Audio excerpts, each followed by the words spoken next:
Bien, seguimos de nuevo con ustedes, amigos televidentes, en su programa preferido, Agenda Económica. Ezequiel Molina, Luis Manuel Piantini y Andrés Terrero y un servidor, José Manuel Luna, siguen con ustedes. En el segmento inicial, don Luis Manuel hacía un planteamiento en extenso, bastante claro, que nos plantea un dilema interesantísimo con relación al tema del déficit fiscal, el pacto hacia una reforma fiscal integral y la realidad ante una posible negociación con el Fondo Monetario Internacional de ir o hacia un acuerdo de monitoreo que es el que no incluye un desembolso del Fondo Monetario o una posibilidad de un acuerdo de stand-by, con algo en el medio que no ha sido tocado por nadie a nivel de los medios de comunicación, ni por la prensa, ni por los analistas económicos que hablan sobre el tema del fondo y hablan sobre la reforma fiscal o el tema eléctrico, que son los componentes centrales de la situación difícil de la República Dominicana, como planteaba el martes en la visita que hizo el representante del Fondo Monetario Internacional, luego de salir de la visita oficial que le hizo al presidente de la República, Danilo Medina, antes de partir hacia Washington, diciendo que el tema fiscal es altamente complicado en la República Dominicana y como consecuencia también el mismo tema eléctrico. O sea, lo que habíamos previsto que iban a ser los temas centrales de la visita del fondo, sencillamente se corrobora y se los llevan de tarea hacia Washington y República Dominicana va a esperar a ver cuáles son las recomendaciones del fondo con relación a un posible acuerdo. Luis Manuel hacía énfasis en un tema importantísimo que tiene que ver con los compromisos de República Dominicana ante el Fondo Monetario Internacional en lo que resta de los próximos 4 años, en donde la República Dominicana tiene que pagarle al fondo unos 1.200 millones de dólares aproximadamente, lo que significaría un elemento adicional, un pequeño hoyo, que podría significar un 2%, casi un 2% del PIB, en donde, como decía al inicio, se nos presenta un gran dilema. Un tema fiscal difícil, una reforma fiscal, un pago al Fondo Monetario Internacional dentro de un acuerdo con el Fondo Monetario Internacional, pero son recursos que no estaban en el modelo ni en el paquete, pero son recursos que hay que buscar obligatoriamente, porque la relación con el fondo continúa. Entonces, ese elemento se adiciona al tema de la reforma fiscal y lo que deja sobre la mesa Luis Manuel, compañeros y amigos televidentes, es que habrá que buscar 1.200 millones adicionales. Planteaba el tema de la posibilidad de Barrick Gold, pero creo que un problema real y que tenemos que tener pendiente es que República Dominicana acaba de hacer, o sea, el gobierno acaba de hacer un abono de 514 millones a los generadores, quedando 600 y pico, con un déficit de caja de la sede de entre 80 y 90 millones de dólares mensuales, que se van sumando 3 millones diariamente a ese déficit. Entonces, cuando lleguemos al fondo, ¿dónde estaremos con la factura hacia los generadores? ¿De cuánto será el déficit real del sector eléctrico? ¿Cuál será el déficit proyectado del sector eléctrico para el próximo año, para los próximos 2 años? ¿Qué hará, qué recomendará el fondo con relación a ese déficit? ¿Volverá a retomar el planteamiento de septiembre 2011 de que hay que aumentar la tarifa eléctrica en un 18%?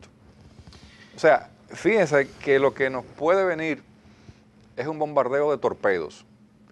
Y aquí nadie va a estar a mano pelada. Vamos a tener que tener toda una trocha de catcher o un trochín de primera base, porque evidentemente cuando eso se lance sobre la mesa, eso va a caer sobre el tema de la reforma fiscal. Y ahí entonces los intereses van a empezar a salirse y al gobierno se le va a hacer una presión bastante fuerte a nivel mediático, porque ya el sector empresarial, específicamente solamente el CONEP, porque la Asociación de Industria hizo un planteamiento muy interesante de Herrera, hizo un planteamiento muy interesante en Agenda Económica diciendo que el tema no era solamente austeridad, ellos querían competitividad buscando niveles de soporte en los niveles educativos, los niveles técnicos, buscando otras alternativas, pero el CONEP dice más austeridad en el gasto y cero incremento de impuestos. Entonces ya hay una reticencia real a que se grave, por ejemplo, lo que hemos discutido aquí, los niveles de riqueza. Entonces, ¿hacia dónde va a ir la mantequilla, el queso y el jamón de la reforma fiscal? Pero hay un elemento, José Manuel, que tú planteabas cuando hablabas del sector eléctrico, que ese déficit se dio con precios de petróleo a la baja. A la baja. O sea, estamos hablando de precios de petróleo por encima de los $80 el barril en medio de una recesión o un estancamiento de las economías desarrolladas. ¿Mm?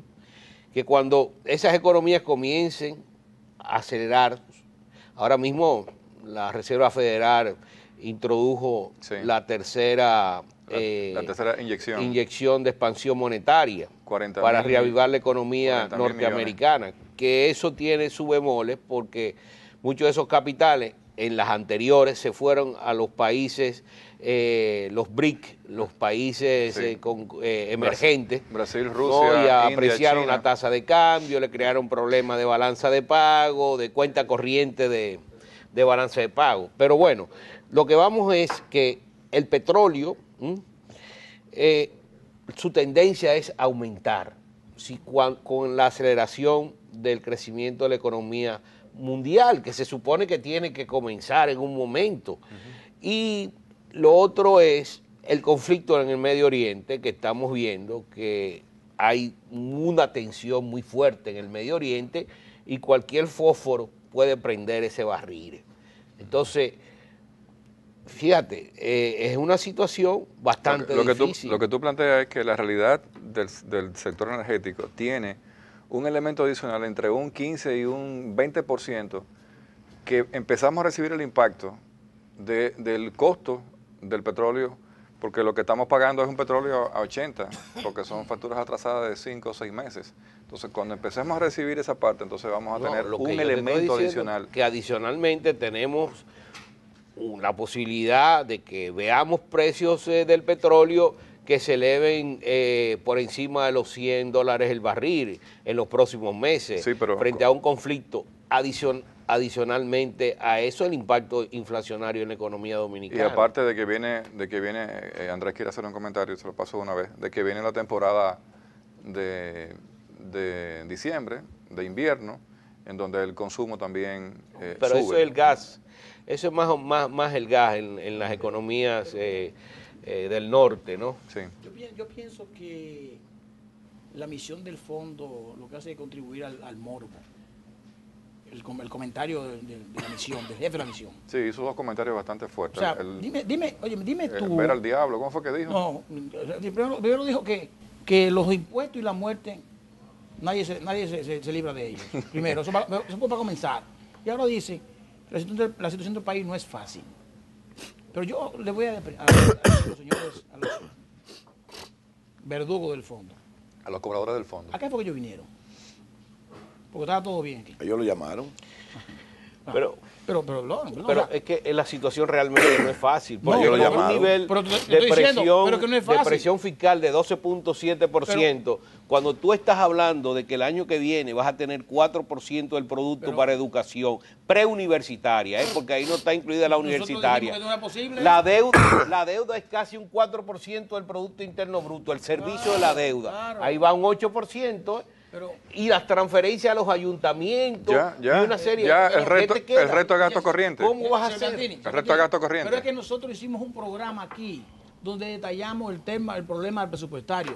¿Quién ha dicho que la situación era fácil? Y no es por un problema de que se gastó, que en exceso. No, señores, claro. Tenemos un problema de caja. Un problema de caja. O sea, ese petróleo, esa electricidad, ese déficit de caja mensual que tú dices ahí. El problema de que estamos en una presión tributaria muy baja y nadie quiere pagar. Que los empresarios, cuando hablaban de que querían que viniera el fondo, porque los empresarios quieren que venga el fondo solamente para controlar el gobierno, para controlar el Estado dominicano. Sí. No, pero espérate, ten cuidado, conmigo no te metas. Con mis excepciones, que pueden ser muy buenas, eso lo analizaremos después, no te metas. Mira, por ejemplo, en el CONEP, En el CONEP tú tienes 3 miembros del CONEP, o 4 o 5, que son los que tienen la tarifa cara. Lo que venden la tarifa cara. Y la mayoría, que son muchísimos, son las que le pagan cara del mismo CONEP. Y no dicen nada internamente. O sea, pero nosotros tenemos que pagar todo eso. Entonces, oye, mire, la misión hace un levantamiento y dice, mira, vamos a hacer un informe, nos vamos, te deja ese torpedo en el camino para que primero la oposición política o los técnicos que están empeñados en decir, mira, esto está mal, hagan leña del árbol que ellos entienden que está caído. Aquí hay un problema que está recurrente. de déficit presupuestario en la República Dominicana. ¿Tú quieres decir Pero que además la de emisión eso, del fondo fue una emisión política o técnica? No, yo entiendo que son técnicos, pero yo creo que lo que es política es lo que dijeron. Eso es lo que dijeron. O sea, entonces ahora nos vamos y vamos a mandar, queremos que en diciembre vamos a mandar el informe de nosotros. Y en enero lo vamos a presentar al directorio del Fondo Monetario para ver primero qué es lo que se va a firmar. Yo entiendo lo que decía el señor Piantini. Bueno, pues entonces vamos a ver si nos conviene. Vamos a ver entonces que si podemos hacer una emisión de bonos. Bueno, tenemos el problema de la energía eléctrica, el sector eléctrico. ¿Qué vamos a hacer? Hay que ver un menú de opciones, que no necesariamente es el tema del Fondo Monetario, porque hay que pagarle como quieran. Bien. Ahora, ahora, la reforma fiscal se tiene que dar este año. Vamos a dejar Pero ¿a quién se la van a aplicar la vamos a reforma? continuar en el próximo segmento. Muy bien. Vamos a una pausa comercial.